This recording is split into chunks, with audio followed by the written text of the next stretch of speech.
Hello बच्चों, twelfth chemistry second unit और उसका आज का हमारा जो टॉपिक रहेगा वो है भाई कोलिगेटिव प्रॉपर्टी। तो सबसे पहले हमें पता होना चाहिए कि कोलिगेटिव प्रॉपर्टीज होती क्या है। वो प्रॉपर्टीज जो नंबर ऑफ सोल्यूट पार्टिकल के ऊपर डिपेंड करती हैं, उनके नेचर पे डिपेंड नहीं करती, वो प्रॉपर्टीज कहलाती हैं कोलिगेटिव प्रॉपर्टीज। अगर मैं बात करूं कि मान लीजिए मेरे पास 1 किलोग्राम वाटर था, यहाँ पे मैंने 1 किलोग्राम वाटर ले रखा है, इसके अंदर मैंने 1 मोल यूरिया ऐड कर दिया भाई, 1 मोल यूरिया। तो सीधी सी बात है भाई, जब भी कोई सॉल्यूशन होगा सॉल्वेंट के अंदर, मान लीजिए हमने नॉन वोलेटाइल सोल्यूट ऐड कर दिया, तो जो सॉल्यूशन है उसके अंदर वेपर प्रेशर में तो कमी आएगी भाई। पहले वाटर का अपना कुछ वेपर प्रेशर था, जैसे हमने इसके अंदर यूरिया ऐड किया, इसका वेपर प्रेशर में क्या आ गई, कमी आ गई। चलो दूसरा एग्जांपल ले लेता हूँ मैं एक बार फिर से। एक कंटेनर के अंदर वही 1 किलोग्राम वाटर और अब की बार इसके अंदर 1 मोल शुगर ऐड कर दी भाई हमने। तो सीधी सी बात है, जब हमने नॉन वोलेटाइल सोल्यूट ऐड किया तो यहाँ भी वेपर प्रेशर में कमी आएगी। तो कोलिगेटिव प्रॉपर्टी क्या होगी कि वो प्रॉपर्टीज जो नंबर ऑफ सोल्यूट पार्टिकल पे डिपेंड करती हैं, उनके नेचर पे डिपेंड नहीं करती। तो यहाँ कोलिगेटिव प्रॉपर्टी का क्या लेना देना रह गया भाई। देखो, जब प्योर वाटर था हमारा तो इसके पास कुछ अपना वेपर प्रेशर था, यहाँ भी प्योर वाटर था तो अपने पास इसका कुछ अपना खुद का वेपर प्रेशर था। जैसे हमने इसके अंदर नॉन वोलेटाइल सोल्यूट ऐड किया, नॉन वोलेटाइल यूरिया हमने ऐड की, तो इसके वेपर प्रेशर में कमी आ गई। मान लीजिए इसके वेपर प्रेशर यूरिया डालने के बाद बढ़िया PU, वेपर प्रेशर में कमी कितनी आ गई, PU। यहाँ इसका वेपर प्रेशर डालने, यानी जब हमने non volatile solute sugar add किया तो इसका जो वेपर प्रेशर था उसमें कितनी कमी आ गई, PS। तो दोनों ही केसेज में, चाहे यहाँ पे बात करें चाहे यहाँ पे बात करें, दोनों ही केसेज में वेपर प्रेशर इक्वली रिड्यूस होगा भाई। यहाँ जितना वेपर प्रेशर कम होगा उतना ही वेपर प्रेशर यहाँ कम होगा। क्यों? क्योंकि हमने दोनों के 1-1 मोल डाल रखे हैं, दोनों के number of particle, number of moles, number of molecules क्या हैं, बराबर हैं। इसलिए दोनों के अंदर जो वेपर प्रेशर में कमी आएगी वो बराबर आएगी, इक्वल आएगी। इस बात पे डिपेंड नहीं करता कि हमने यहाँ पे यूरिया डाला या शुगर। तो ध्यान रखना, कोलिगेटिव प्रॉपर्टी वो प्रॉपर्टी होती हैं जो नंबर ऑफ सोल्यूट पार्टिकल पे डिपेंड करती हैं, उनके नेचर पे डिपेंड नहीं करती। तो हमारे यहाँ पे 4 कोलिगेटिव प्रॉपर्टी पढ़ेंगे भाई इस यूनिट के अंदर हम, और उनमें सबसे पहली होगी आपकी relative lowering in vapour pressure. Relative lowering vapour pressure. Relative lowering in vapour pressure का मतलब क्या है कि जब भी हम किसी भी सॉल्यूशन के अंदर नॉन वोलेटाइल सोल्यूट ऐड करते हैं, तो जब नॉन वोलेटाइल सोल्यूट ऐड करेंगे तो उसके वेपर प्रेशर में कमी आएगी। तो प्योर सॉल्वेंट के टाइम पे उसका वेपर प्रेशर कितना था, और अब जब हमने उसके अंदर नॉन वोलेटाइल सोल्यूट ऐड कर दिया तो यहाँ इसका वेपर प्रेशर कितना है, इन दोनों का जब हम कंपैरिजन करेंगे तो वो कहलाता है आपका relative lowering in vapour pressure. जब हम roles law for non volatile solute कर रहे थे तो वहाँ पे भी हमने देखा था कि जब भी किसी सॉल्यूशन के अंदर हम नॉन वोलेटाइल सोल्यूट ऐड करेंगे तो वहाँ जो वेपर प्रेशर होगा, vapour pressure of the solution, वो किसके बराबर होगा भाई, zeta of A multiply by P0A। पहले थोड़ा सा याद दिला देता हूँ भाई, जब हम roles law for non volatile solute कर रहे थे तो वहाँ पे हमने A को माना था सॉल्वेंट और B को लिया था हमने एज ए सोल्यूट, ठीक है। तो इसलिए P0 जो A था वो था vapour pressure of pure solvent, vapour pressure of pure solvent. PA था वो था आपका vapour pressure of solvent in solution, और जो P0B रहेगा, P0B कह दें या PB कह दें, वो आपका क्या रहेगा, 0, क्योंकि ये नॉन वोलेटाइल सोल्यूट है, इसके वेपर्स बनेंगे नहीं, वेपर्स बनेंगे नहीं तो वेपर प्रेशर क्या होगा, 0, ठीक है। तो जब हम roles law for non volatile solute कर रहे थे तो हमने यही देखा था कि किसी भी सॉल्यूशन का जो वेपर प्रेशर होगा वो किसके बराबर होगा, मोल fraction of solvent and vapour pressure of the solvent in pure state, यही था। अगर मैं यहाँ से बात करूँ PS किसके बराबर होगा, जीटा ऑफ A को क्या रख सकता हूँ मैं, 1 minus zeta of B multiply by P0A। क्या करूँगा भाई, पी नोट ए के अंदर मल्टीप्लाई करवा दी, minus zeta of B multiply by P naught A, यहाँ पड़े हमारा भाई पी एस। अब क्या करेंगे, इसको रीअरेंज कर लेंगे, इसको उठा के यहाँ ले आएंगे, पी एस को उठा के इस साइड लेके चले जाएंगे। Zeta of B multiply by P naught A किसके बराबर होगा भाई, पी नोट ए माइनस का पी एस। और ये जो टर्म थी इसको हमने नाम दिया था लोअरिंग इन वेपर प्रेशर, कि ये वेपर प्रेशर में कमी आएगी। पहले प्योर सॉल्वेंट का अपना कुछ वेपर प्रेशर था, उसमें से सॉल्यूशन जब हमने उसके अंदर नॉन वोलेटाइल सोल्यूट ऐड किया तो उसका वेपर प्रेशर कम हो गया। इसका मतलब वेपर प्रेशर सॉल्वेंट का ज़्यादा था और सॉल्यूशन का कम हो गया। तो इसको हमने, इस टर्म को हमने यूज किया था लोअरिंग इन वेपर प्रेशर की फॉर्म में। अब यहाँ से अगर मैं जीटा ऑफ बी रखूँ यहाँ पे तो किसके बराबर हो जाएगा, P naught A minus P S divide by P naught A. और ये जो टर्म थी, ये जो इक्वेशन थी, इसको हमने नाम दिया था relative lowering in vapour pressure.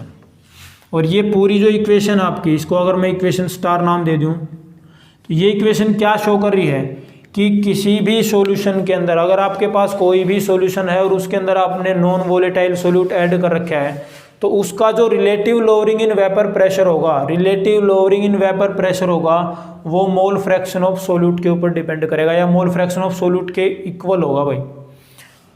Relative lowering in vapour pressure of a solution having non volatile solute is equal to mole fraction of the solute. समझ आ गई।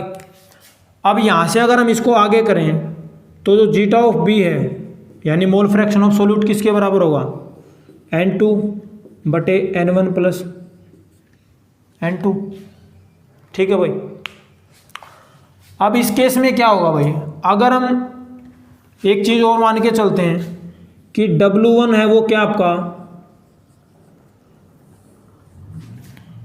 अगर यहाँ पे इसकी वैल्यू मैं इसके बराबर रख दूँ, ये इक्वेशन स्टार 1 होगी मान लियो। इन दोनों इक्वेशन से क्या सिमिलरिटी आ रही है भाई कि पी नोट ए माइनस का P S divide by P naught A किसके बराबर होगा, N2 divide by N1 plus N2। ये रहेगा आपका relative lowering in vapour pressure. किसी भी सॉल्यूशन के अंदर जब नॉन वोलेटाइल सोल्यूट ऐड किया तो कितना उसके वेपर प्रेशर में कमी आएगी, वो किसके बराबर होगी, number of moles of solute के। सॉल्यूशन के अंदर कितने number of mole solute present हैं उसके बराबर होगा उसका relative lowering in vapour pressure. ठीक है। अगर हम यहाँ से मोलर मास निकालना चाहें, मोलर मास, अगर यहाँ से हम मोलर मास की फॉर्म में इसको निकालना चाहें तो क्या होगा, यहाँ से हमें एक मानना पड़ेगा लेट W1 और M1 ये क्या होगा, शॉर्ट में लिख देता हूँ भाई, given mass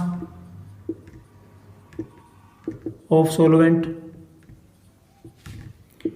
M1 molar mass of solvent, दूसरा W2 गिवन मास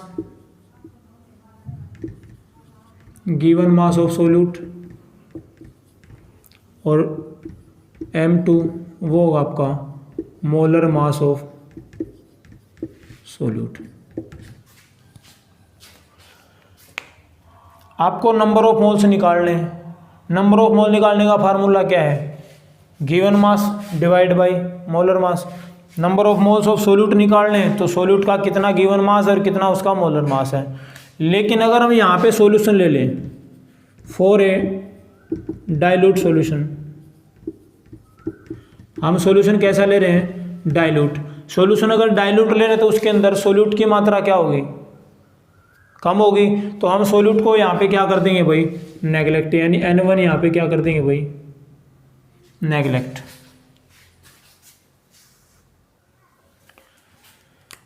अगर हम सॉल्यूशन यहाँ पे डाइल्यूट ले रहे हैं तो जो सोल्यूट होगा उसकी मात्रा तो बहुत ही कम होगी, तो इसको हम क्या कर देंगे भाई, नेगलेक्ट कर देंगे। ठीक है, नेगलेक्ट हो जाएगा। तो आपका जो पी नोट ए माइनस का P S divide by P naught A वो किसके बराबर आ जाएगा, N2 बटे N1। अब एक चीज़ ध्यान रखना भाई, ये number of moles of solute है, number of moles of solvent है, number of moles of solute, number of moles of solvent. ठीक है भाई, N2 होगा यहाँ पे number of moles of solute. तो N2/N1 आ गया, यानी number of moles of solute निकालने किसके बराबर होगा, इसका फार्मूला क्या है, given mass divide by molar mass. अब गिवन मास कितना है, N2 का, सोल्यूट का गिवन मास कितना है भाई, W2, तो इसको हम सीधा लिख लेंगे यहाँ पे W2 डिवाइड किससे करेंगे, मोलर मास ऑफ सोल्यूट यानी M2, डिवाइड में कौन पड़ा है, सोलवेंट का गिवन मास कितना है W1, मोलर मास कितना है M1। जब इसको रीअरेंज किया हमने तो P0A माइनस का PS डिवाइड बाई P0A किसके इक्वल आ गया भाई, ये ऊपर चला जाएगा भाई, तो W2 M1 divide by W1 M2। अगर आपको मोलर मास दे रखे हैं, कितना सोल्यूट ऐड किया गया है, कितना सोलवेंट ऐड किया गया किसी सॉल्यूशन के अंदर, उस केस में अगर आपको वेपर प्रेशर निकालना आ जाए या relative lowering in vapour pressure निकालना आ जाए, तो वहाँ पे हम ये फार्मूला यूज करेंगे भाई, समझ आ गई। और यहाँ पे ध्यान रखना W2 क्या है, W2 आपका given mass of solute, M1 क्या है molar mass of solvent, W1 क्या है गिवन मास ऑफ सोलवेंट, और M2 क्या है, M2 रहेगा भाई आपका मोलर मास ऑफ सोल्यूट। तो यहाँ जो भी चीज़ें आपको दे रखी हैं उनकी वैल्यू यहाँ पे पुट कर देना, वहाँ से निकल आएगा आपका relative lowering in vapour pressure. एक सवाल ले लेते हैं भाई इसके ऊपर, ध्यान रखना यही है आपका relative lowering in vapour pressure की डेरिवेशन। अब इसके ऊपर बेस्ड जो न्यूमेरिकल होगा वो करते हैं। एक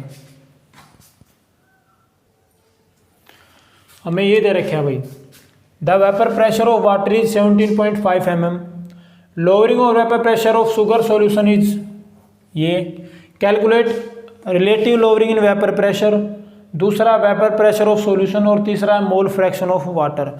तो सबसे पहले इस टाइप के अगर आपको न्यूमेरिकल सोल्व करने, तो सबसे पहली बात जो चीज़ें आपको दे रखी हैं वो लिखो भाई।